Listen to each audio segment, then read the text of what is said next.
Facebook est le réseau social le plus utilisé dans le monde. Les fonctionnalités du site deviennent de plus en plus nombreuses, pourtant elles ne sont pas toujours originales. Marie, alors c'est un fait, on ne peut pas nier que Facebook s'inspire clairement de ses concurrents. Eh bien oui, Facebook essaie de se hisser au sommet et pour ce faire, il écrase ses concurrents. Et l'un de ses premiers concurrents est LinkedIn. Alors pour rappel, il s'agit d'un réseau social professionnel qui permet aux utilisateurs de mettre leur CV en ligne et ainsi d'avoir une meilleure visibilité pour leur potentiel employeur. Alors, pour la petite histoire, Microsoft a racheté récemment LinkedIn pour plus de 20 milliards de dollars et Facebook vient d'annoncer qu'il lançait sa propre version avec Jobs. Il sera donc maintenant possible de postuler directement via Facebook. Donc si je comprends bien, les demandeurs d'emploi pourront donc poster leur CV en ligne et communiquer directement avec l'employeur.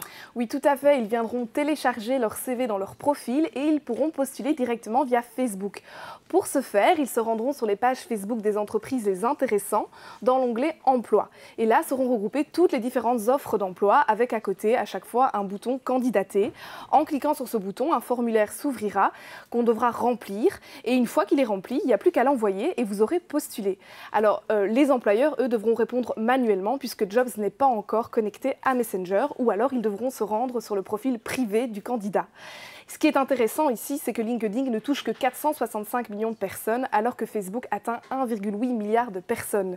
De plus, eh bien, ces offres elles vont apparaître sous forme de publicité sur le côté du fil d'actualité et elles seront ciblées en fonction de nos informations Facebook.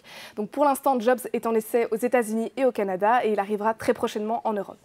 Alors, est-ce que c'est une bonne chose que l'employeur ait accès directement à nos informations privées? Eh bien justement, cela crée le débat et pour répondre à cette question, nous avons rencontré Arnaud Laurent qui est un journaliste spécialisé dans les nouveaux médias à la RTBF.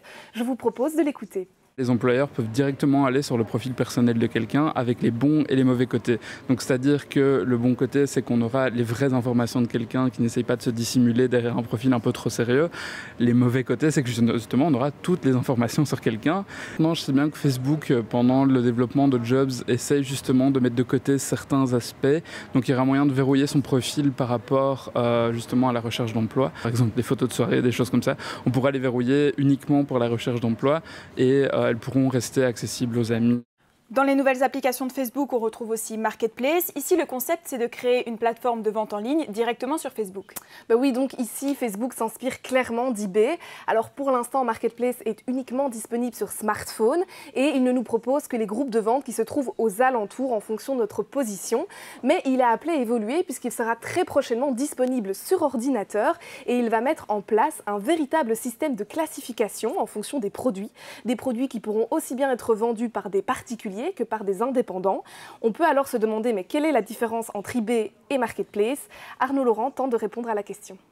Est-ce qu'il copie eBay en faisant ça? Je pense pas. Je pense que ça va être deux choses différentes. Je pense que sur eBay, on va plus se tourner par là pour des ventes plus importantes, par exemple un ordinateur ou quoi. Tandis que sur Facebook, on vendra plus des choses quotidiennes, des petits objets. Facebook se rapproche aussi beaucoup de Snapchat. Aujourd'hui, il est possible de poster des petites stories de notre journée en postant des photos de quelques secondes. Eh bien oui, via les discussions instantanées de Facebook Messenger, il est possible de créer des stories, donc des suites de photos ou de vidéos qui sont uniquement visibles pour nos amis et pendant une période de 24 heures. Alors comme sur Snapchat, il est possible de rajouter des filtres, donc ce sont ces effets humoristiques que l'on peut rajouter sur le visage. On peut aussi rajouter des émoticônes et du texte. Donc comme on peut le voir, il n'y a pas vraiment de différence entre les deux applications. Alors il faut savoir que Facebook avait déjà tenté de racheter Snapchat pour plus de 3 milliards de dollars à plusieurs reprises, mais sans succès. Donc c'est donc une façon pour eux de riposter. Alors une question qu'on peut se poser, c'est est-ce que tout ceci est réellement légal? Du moins le fait que Facebook s'inspire allant jusqu'à copier Snapchat. Eh bien en fait, Snapchat n'a pas encore réagi. Il n'existe que des rumeurs selon lesquelles Snapchat compterait attaquer en justice Facebook. Il prévoirait également de créer de nouvelles fonctionnalités en proposant des innovations inspirées cette fois-ci de Facebook. Donc ce serait une petite sorte de vengeance. Il faudra attendre pour voir si ces rumeurs se confirment.